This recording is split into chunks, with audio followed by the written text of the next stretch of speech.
I want to bring in the person who was able to track down not only all the information about how they keep her under wraps every day, getting her to and from the jail, but also what life is like in that Boise jail. Alex Caprariello, I am a little astounded at what you discovered about the Ada County Jail, specifically the detail, I don't know if I read it wrong, that men and women can actually fraternize together in the jail?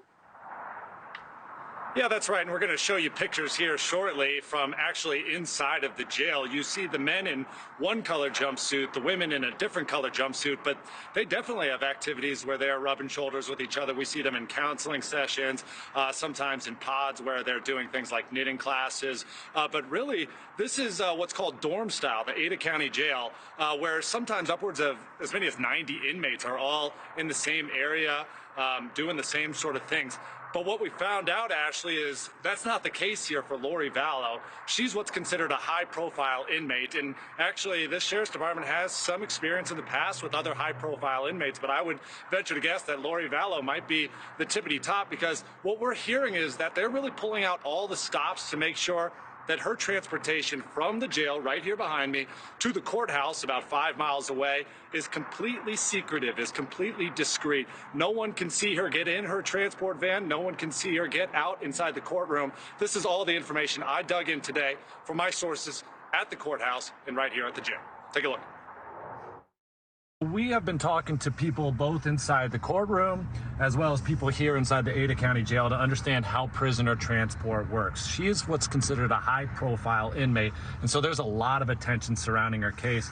And for that reason, they have to be a bit secretive about how this process actually plays out. But we've been able to dig in and get a few details to get an overall sense and idea. They use different routes each day. Maybe one day they take the highway, another day they take the city streets. They're never using those big white buses. Instead, they're using tinted vans just for solo individual inmates like Lori Vallow.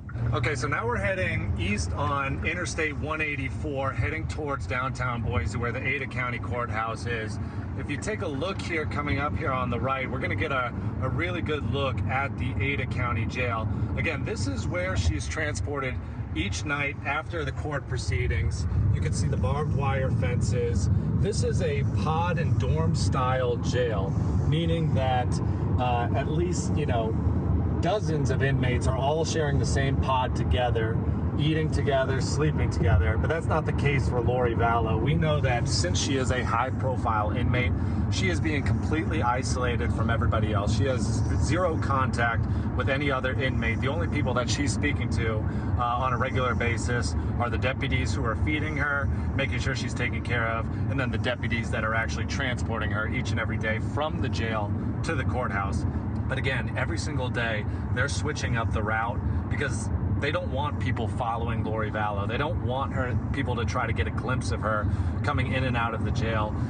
For one, it could lead to someone trying to do something drastic, like trying to break her out and get her free. Number two, it puts the deputies in harm's way.